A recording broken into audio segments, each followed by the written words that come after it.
എല്ലാവരും കാത്തിരുന്ന ഷാരോൺ ഗിരീഷ്മ കേസിലെ ഷാരോണിന്റെ കുടുംബത്തിന് നീതി ലഭിച്ചിരിക്കുകയാണ്. ഒരുപാട് സന്തോഷം. അതുപോലെ തന്നെ കഷായ ഗിരീഷ്മയ്ക്ക് വധശിക്ഷയ്ക്ക് വിധിച്ചിരിക്കുകയാണ്. തൂക്കുകയറാണ് വിധിച്ചിരിക്കുന്നത്. ഒരുപാട് സന്തോഷം, ഒരുപാട് സന്തോഷം. ആ പാവം കൊച്ചനെ കൂടെ കൊണ്ടു നടന്ന് ഇഞ്ചിഞ്ചായി കൊല്ലുകയായിരുന്നു. ഇതിനെ കൂട്ടായി അവളുടെ അമ്മയും ഉണ്ടായിരുന്നു. അമ്മയെ വെറുതെ വിട്ടു എന്നാണ് അറിയാൻ കഴിഞ്ഞത്. ബഹുമാനപ്പെട്ട കോടതിയോട് താഴ്മയെ അപേക്ഷിക്കുകയാണ്. എത്രയും പെട്ടെന്ന് ഗിരീഷ്മയ്ക്കും അവളുടെ അമ്മയ്ക്കും തൂക്കുകയർ കൊടുക്കണം എന്ന് തന്നെയാണ്. എന്തായാലും അവൾ ഇത്രയൊക്കെ ചെയ്തു കൂട്ടിയതല്ലേ. അവൾക്കായി 2 വരി പാട്ട് ഞാൻ പാടുകയാണ്. പാട്ടൊന്നും അറിയില്ല എങ്കിലും 2 വരി അവൾക്ക് വേണ്ടി പാടുകയാണ്.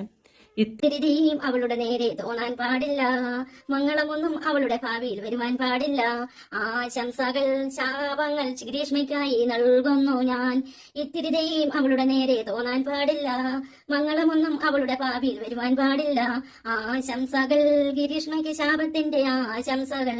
പ്രാണൻ പൊലിയട്ടെ നിന്നുടെ നാൾ നരകത്തിൽ വേദനയോടെ. ആശംസകൾ ഗിരീഷ്മയ്ക്ക്.